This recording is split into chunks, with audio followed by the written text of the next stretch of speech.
Baik, jadi ada beberapa hal ya yang perlu saya sampaikan ya untuk materi pertama ya atau pembukaan pertama ya. Jadi pembinaan ketiga operator keren ya. Jadi hal dasar yang perlu diketahui oleh operator keren itu apa? Ya dari latar belakangnya terlebih dahulu ya kenapa ikut training, tujuannya apa, kenapa, mengapa kan gitu. Ya. Nah, itu harus tahu dulu karena jangan sampai nanti sampai di hari terakhir sampai di hari terakhir ya tidak tahu tujuannya ya. Nanti kesimpulannya atau manfaatnya yang penting punya lisensi saja, Pak. Jadi kalau misalnya diaudit aman, ya, itu rugi. Ya, kenapa rugi? Karena kertas itu tidak ada pengaruhnya apa-apa ya. Itu kertas, nggak akan ada pengaruhnya.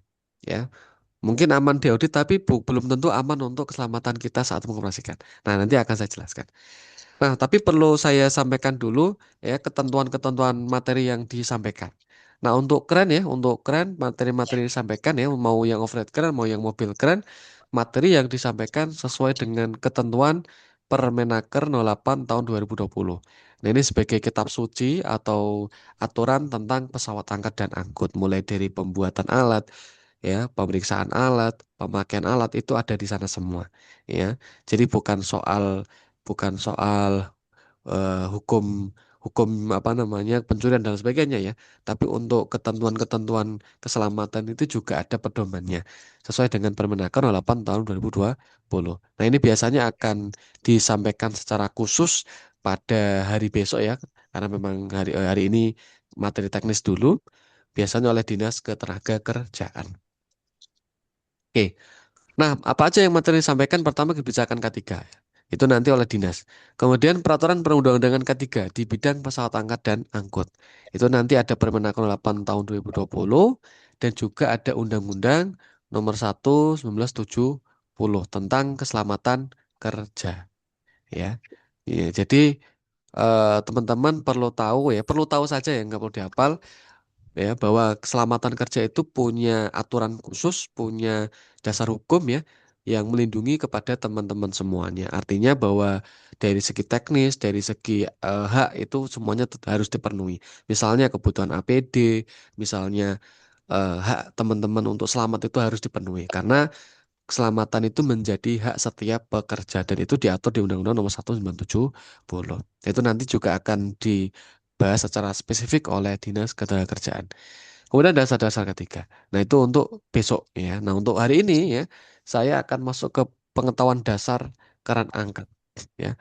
Bukan komponennya, tapi lebih ke bukan hanya komponennya, tapi lebih ke ketentuan-ketentuannya ya, ke ketentuan-ketentuannya. Kemudian ada perangkat keselamatan kerja ya. Perangkat apa yang perlu dipasang pada kren ya untuk selamat. Kalau di ini kan belum ada ya. Ya. Kemudian APD ya. APD alat pelindung diri yang dibutuhkan pada alat kren gitu, gitu. Oke, kemudian tali kawat baja ya. Ada tali kawat baja ya. Eh, ada tali kawat baja ya. Nanti juga ada materi khusus. Nah, ini untuk rigger masuk juga ya. Rigger ada tali kawat baja juga. Kemudian alat bantu angkat dan pengikatan ya. Nanti akan kita kupas secara dalam. Tentunya secara teknis teman-teman pasti sudah melakukan bahkan ya. Tapi dari sisi ketiganya sudah memenuhi atau belum? Itu yang nanti menjadi poin, menjadi penekanannya. Kemudian sebab-sebab kecelakaan kerja kita akan kupas sebab-sebab kecelakaan pada rigger ya. Bahkan nanti akan saya tunjukkan video-video secara langsung ya. Video-video aslinya maksudnya. Saya tunjukkan video-video aslinya. Sehingga supaya saya tidak dianggap wah saya bohong enggak ya. Jadi betul-betul ada contohnya. Ini loh contoh ketika ketiga tidak diterapkan ya. Mau pengalaman berapapun kalau ketiga tidak diterapkan, maka inilah yang kemudian terjadi. Nanti akan saya tunjukkan. Dari yang rigger, yang truk keren, overhead keren, semuanya ada. Sudah saya kumpulkan, gitu ya. Kemudian menghitung berat beban, ya. Kita tahu ya, mungkin seringkali eh, keren ya, terbalik ya, atau talinya putus, webbing silang putus. Seringkali karena apa? Karena tidak tahu berat beban yang akan diangkat. Nah, ini seringkali, sehingga ada materinya kan gitu. Kemudian stabilitas ya. Stabilitas, ya, apa faktor-faktor apa yang mempengaruhi keseimbangan, ya. Stabilitas itu ya dari kata stabil, artinya seimbang, ya gitu ya. Kemudian pengoperasian aman. Pengoperasian aman itu dikatakan aman itu pengoperasian yang bisa menghindari bahaya yang ada. Pengoperasian yang terlindung dari bahaya-bahaya yang ada, gitu ya. Tidak hanya sekedar pekerjaan selesai, padahal sebenarnya bahaya. Tapi aman, Pak, nggak ada kecelakaan. Ya, ya itu mungkin lagi beruntung ya. Karena kecelakaan terjadi itu biasanya ya kesalahan yang terus berulang. Misalnya 100 kali kesalahan yang akan menyebabkan kecelakaan, gitu ya. Tidak kemudian satu dua kali ya, pasti akan berkali-kali kesalahan. Nah, sebelum kecelakaan ya kita harus kendalikan. Maka hari ini kita training ya itu salah satu pengendali supaya teman-teman ya dalam bekerja ini tidak menimbulkan kecelakaan untuk diri sendiri maupun orang lain. Kemudian perawatan dan pemeriksaan harian. Nah, itulah materi-materi yang akan nanti disampaikan ya untuk operator kren ataupun rigger. Oke, jadi tidak ada sama sekali cara mengoperasikan alat, tidak ada ya. Ya, jadi persepsi tentang oh, saya udah bisa Pak ya, sehingga saya nggak perlu ikut training. Ya, jadi saya yang penting butuh lisensi saja ya. Nah, itu salah besar, gitu ya, salah besar.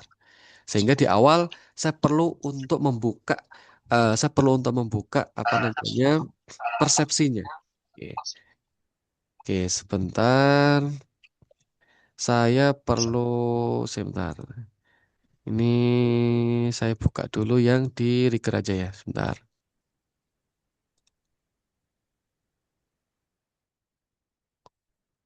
Oke, sebentar saya perlu buka dulu.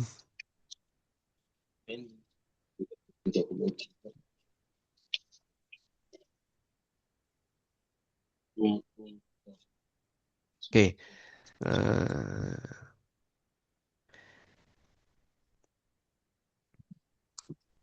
oke. Nah, di awal selalu saya kupas dulu ya latar belakang dari pembinaan. Ya, selalu akan saya kupas dulu ya supaya jangan sampai persepsinya salah soal pe, pe, apa training ini. Ya, jadi jangan sampai salah soal training hari ini. Ya, jangan sampai hal-hal yang sebelum-sebelum ini terulang. Saya nggak mau. Ya, jadi sangat jangan sampai bahwa kita ikut training hanya formalitas. Nanti akan saya berikan contoh-contohnya. Nah, tujuan mengikuti pelatihan ya, yang pasti ya untuk dapat lisensi atau SIO ya. Nah, lisensi ya pasti. Nah, pertanyaannya dengan kita punya lisensi ini untuk apa kan gitu. Ya, kalau untuk aman audit ya, wah, ini terlalu simpel ya. Supaya aman Pak kalau di audit ya, terlalu simpel. Ya, terlalu sederhana. Padahal tujuan dan fungsi pembinaan ini ya tentunya tidak sesederhana itu. Ya, ya tidak sederhana itu. Pelatihan itu dilaksanakan karena sebagai upaya. Upaya apa? Upaya dalam penerapan keselamatan kerja di bidang pesawat angkat dan angkut. Maka kita perlu tahu yang disebut dengan K3. Ya, kita perlu tahu yang disebut dengan K3. Ya, karena ini adalah salah satu upaya K3. Ini salah satu upaya K3. Pembinaan ini salah satu upaya dalam K3. K3 itu kan singkatan dari keselamatan, keselamatan dan kesehatan kerja. Ya, pasti tahu lah ya, kerja. Ya, ini kepanjangannya.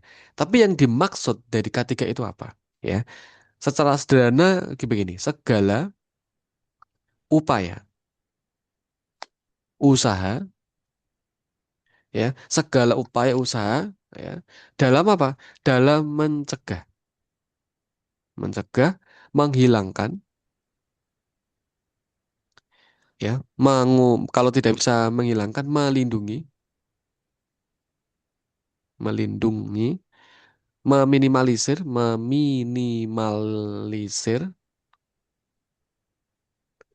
ah, mengurangi atau yang serupa ya, kecelakaan kerja. Ini yang disebut dengan K3 ya. Ya, jadi segala upaya usaha dalam mencegah, menghilangkan ya, ya menghilangkan, meminimalisir, mengurangi kecelakaan kerja itu disebut dengan K3 ya.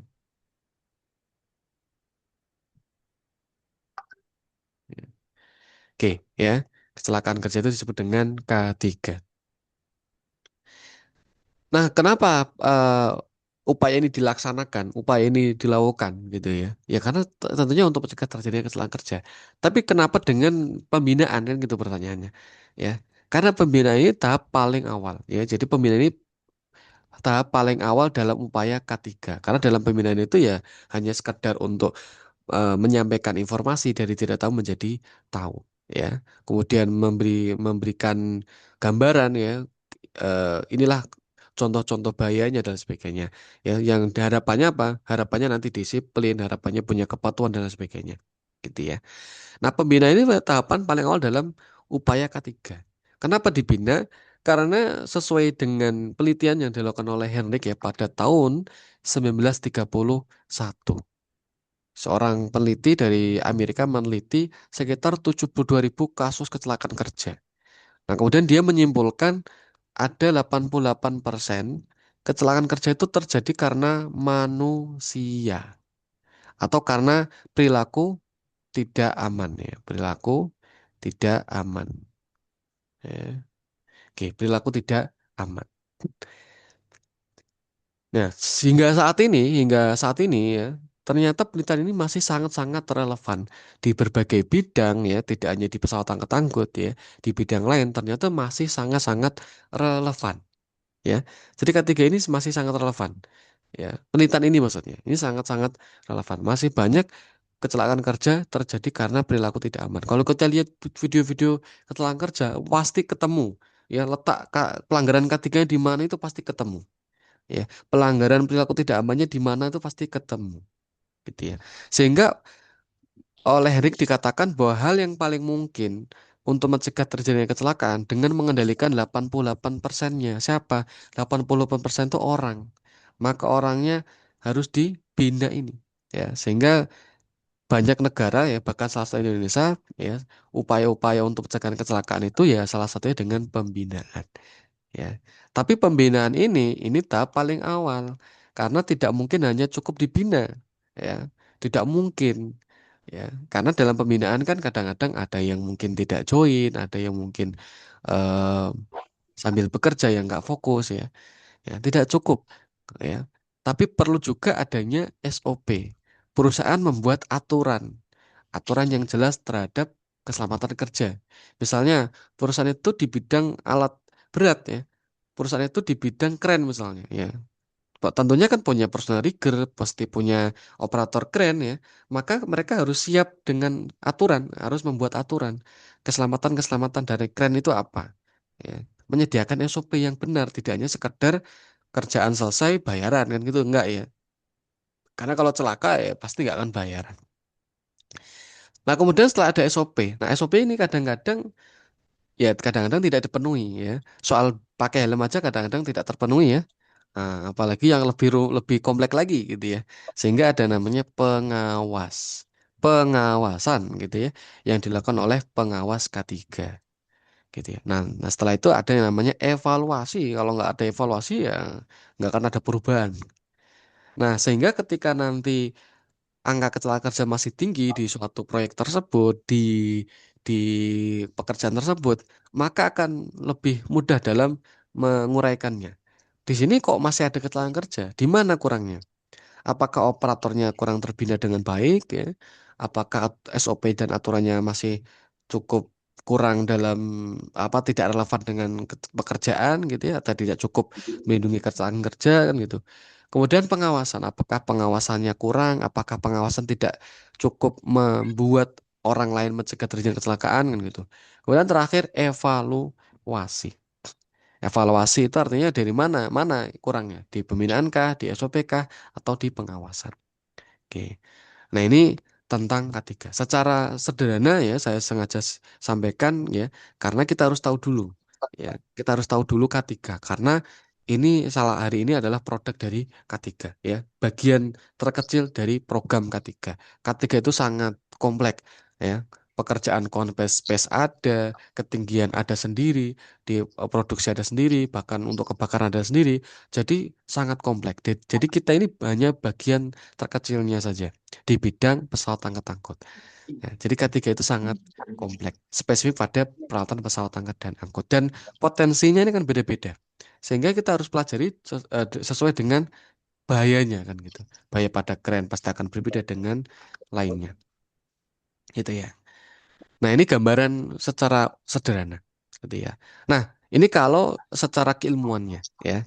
Tapi kalau secara spiritual ya, saya itu punya ini, saya pernah pernah baca suatu dalil ya, suatu dalil ya.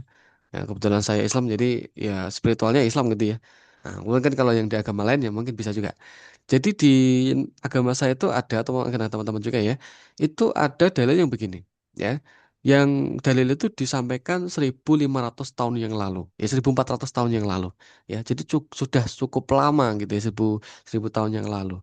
Dalilnya begini, ya. Jadi dalil itu tentang ketiga. Dalilnya begini, la dororo wala diroro. Ya, tidak boleh membahayakan diri sendiri dan membahayakan orang lain. Ya, itu kan sangat jelas ya bahwa 1.400 tahun yang lalu ya Nabi Islam, Nabi Muhammad itu sudah menyampaikan bahwa setiap orang itu dilarang membahayakan diri sendiri dan orang lain gitu ya. Sehingga kalau ada orang yang saat ini hanya berdoa tanpa usaha ya berarti telah melanggar dalil ini. Kan ada yang kadang-kadang wah saya nggak perlu apa namanya kalau udah waktunya mati ya mati aja kan gitu, nggak perlu ikhtiar-ikhtiar, nggak perlu pakai pakai pengaman, nggak perlu pakai helm kan gitu ya. Padahal sangat Islami. Oh, saya udah berdoa ini sehingga nggak perlu ikhtiar. Padahal jelas-jelas tidak boleh membahayakan diri sendiri. Misalnya saya nggak perlu pakai helm pak gitu ya. Wah saya udah ada pakai peci aja ini udah aman pecinya. Nah, berarti kan telah melanggar itu. Ya. Oh, ini kan udah patch-nya udah pakai raja, pakai wifi ya. Berarti jelas tidak akan melindungi. Ya, jadi harus ada ikhtiarnya, gitu ya. Nah, kemudian setelah itu ya, setelah kita tahu K3, maka kita perlu tahu sebenarnya esensi dari lisensi K3. Kenapa setiap operator itu diwajibkan untuk punya yang namanya lisensi K3? Ya atau teman-teman disebutnya SIO ya. Kalau bahasa resminya saat ini lisensi K3. Kalau di lapangan SIO, surat izin operasi. Ya, tapi kalau saat ini sudah diganti menjadi lisensi K3. Artinya lisensi diberikan ketika K3-nya terpenuhi kan gitu sebenarnya. Ya. Jadi kalau K3-nya nggak terpenuhi harusnya nggak boleh diberikan, harusnya kan gitu. Karena akan berbahaya. Ya, akan berbahaya. Contoh aja, langsung saya kasih contoh. Ya, ada kecelakaan gondola ya di Bekasi, cari aja kecelakaan gondola di Bekasi ya. Di salah satu gedung di Bekasi itu pasti ada, ketemu itu di bulan Februari, kalau nggak salah di tahun 2025 ada gondola jatuh, ya gondola jatuh, gondola itu jatuh dan 2 orang meninggal dunia, ya, ya. Talinya terlepas. Karena talinya terlepas, akhirnya orang ikut jatuh. Padahal di gondola itu ada mekanisme yang harusnya aman. Meskipun gondola itu jatuh, ya, harusnya operatornya harusnya aman karena ada lifeline yang mencegah orang itu jatuh, ya, karena akan menggantung meskipun keranjangnya jatuh, ya. Tapi ternyata ya indikasinya body harness itu tidak dikaitkan. Selain itu, sebenarnya alat gondola itu ada mekanisme namanya auto stop. Jadi ketika gondola itu talinya kelepas harusnya mengunci. Nah, ini juga tidak terpenuhi. Padahal dalam dalam syarat K3 ya, ketika suatu komponen ya komponen ya syarat K3, ketika suatu komponen keselamatan tidak aktif, tidak berfungsi dengan baik, maka prosedurnya adalah menghentikan pekerjaan. Ya karena kalau tidak dihentikan akan seperti ini gitu ya, akan celaka seperti ini. Ya, kemudian APD itu harus digunakan dengan sebaik-baiknya. Tidak hanya yang penting pakai, ya. Ini harus digunakan. Nah, ini mungkin entah lupa ya, mungkin lupa atau mungkin memang tidak dikaitkan ya, karena merasa oh kemarin-kemarin aman kok Pak, gitu ya. Nah, ternyata di saat itu jatuh, jatuh akhirnya meninggal dunia karena jatuh dari lantai 8, gitu ya. Nah, kemudian ada lagi, misalnya ada kejadian di Kendal, ada seorang rigger ya dari Cina itu ketimpa material. Nanti akan saya tunjukkan di materi sebab-sebab. Ketimpa apa? Material, ya. Ketimpa material kemudian ketimpa material kemudian meninggal karena tali kawat bajanya putus. Ya, selingnya ini putus. Dioperasikan menggunakan truk kren. Ya, kok bisa bebannya putus? Oh, udah waktunya Pak ya. Oh, tali itu kalau udah waktunya putus putus kan gitu ya. Padahal ada tanda-tandanya. Tidak ada suatu komponen putus tidak ada tandanya. Pasti ada penyebabnya, entah karena rusak atau tidak sesuai. Nah, itu bisa jadi menjadi penyebab. Nah, pertanyaan dari sini, dari kasus-kasus yang saya ceritakan, pertanyaannya, apakah mereka tidak berpengalaman? Pasti berpengalaman. Apakah secara teknis mereka tidak bisa? Pasti bisa gitu ya. Punya skill pasti punya skill gitu ya. Punya apa lagi? Punya keberanian pasti ya. Ya, keberanian dalam mengoperasikan maksudnya gitu ya. Apalagi ya, banyak gitu ya. Tapi pertanyaannya, apakah hal ini cukup untuk terlindung dari bahaya itu? Terlindung dari kecelakaan yang ditimbulkan oleh alat kita yang operasikan, yang kita operasikan. Ternyata tidak cukup. Ternyata tidak cukup.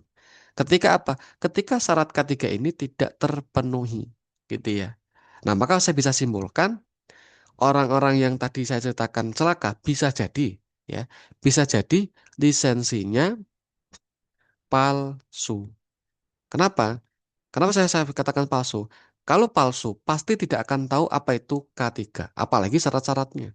Bahwa saat mengoperasikan apa aja ketentuannya pasti tidak akan ditahu gitu ya. Asal pekerjaan selesai aja kan gitu. Gitu. Nah, atau lisensinya asli. Lisensinya asli, tapi orangnya yang palsu. Nah, ini banyak kalau ini malah ya. Jadi saat training ya, kadang-kadang yang penting ngikuti, yang penting absen ya, tapi materinya hilang ya. Ya, itu juga bisa ya, bisa juga ya. Karena yang terpenting bukan punya lisensinya kan gitu. Punya lisensi asli tapi kalau perilakunya tidak bisa mencegah terjadinya kesalahan kerja ya sama aja. Karena yang terpenting bukan lisensi. Bagi saya lisensi ini nggak penting. Bagi saya ya, bagi saya. Karena ini dalam bentuk kertas. Yang terpenting apa? Proses mendapatkannya kan gitu ya. Jadi pentingnya itu bukan pada kertasnya, tapi pada proses mendapatkan lisensi itu. Artinya bahwa dalam mendapatkan lisensi itu ya ada training ya hari pertama, hari kedua, ada penyampaian materi, ada materi gitu ya yang harus dipahami, ada ujian teorinya, ada ujian prakteknya ya. Nah, yang ketika kita lulus, berarti kan dari segi teorinya kita lulus ya, pralogi kita terverifikasi, dari segi prakteknya kita terverifikasi ya. Nah, sehingga kita lulus karena kita bisa menerapkan K3 dalam setiap pengoperasian gitu ya. Nah, maka itu. Nah, tapi kalau ternyata eh, apa punya lisensi tapi orangnya palsu ya, misalnya ya, misalnya ujian juga misalnya yang penting lulus ya, tanpa belajar pun bisa aja kalau ujian ya, pakai manfaatin segala bentuk kecurangan misalnya nyontek dan sebagainya kan gitu. Kan bisa aja lulus. Tapi setelah lulus nanti apa? Ya manfaatnya apa kalau nanti ilmunya tidak ada kan gitu ya, apalagi K3 ini bukan soal teknis ya, jadi bukan teknis pengoperasian ya, tapi lebih ke kesadaran ketentuan dan sebagainya ya. Artinya teknis-teknis di lapangan itu ya tidak cukup hanya kalau tidak ada K3-nya, maksudnya begitu ya. Jadi bukan soal mengoperasikan saja ya, tapi bagaimana penguasanya aman, apa aja yang dihindari, ya tidak membahayakan diri sendiri dan tidak membahayakan orang lain. Nah, persepsi inilah yang kemudian perlu saya luruskan dulu gitu ya, supaya kalau seperti supaya nanti ketika menerima materi itu akan lebih mudah menerimanya.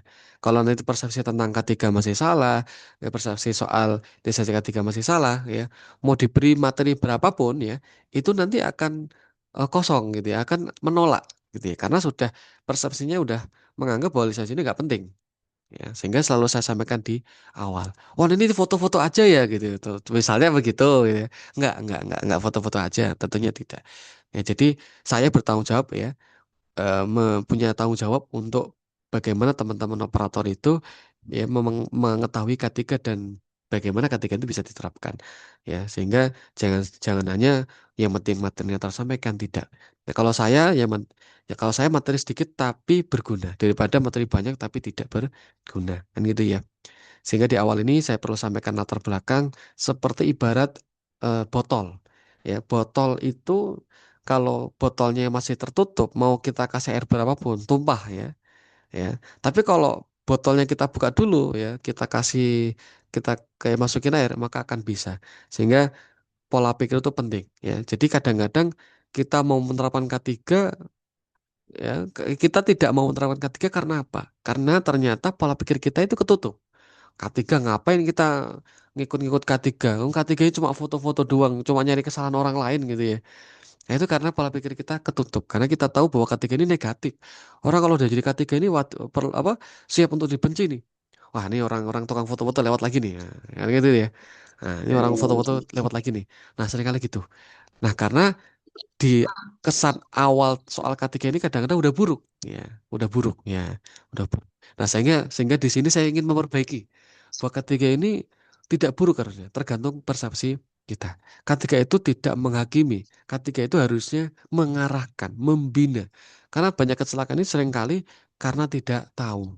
Nah, kalau tidak tahu ya di diberitahu itu ya. Kalau tidak sadar, bagaimana kita bina supaya sadar. Kalau tidak sadar lagi, ya berarti memang harus dipulangkan kan gitu. Daripada nanti pulang tinggal nama, mending kita pulangkan sekalian nama dan orangnya kan gitu. Nah, oke, saya kira itu. Nah, kita lanjut ke materinya. Oke, tadi saya buka di materi Rigger dulu. Saya perlu buka di materi keren dulu. Oke, oke, oke, sebentar.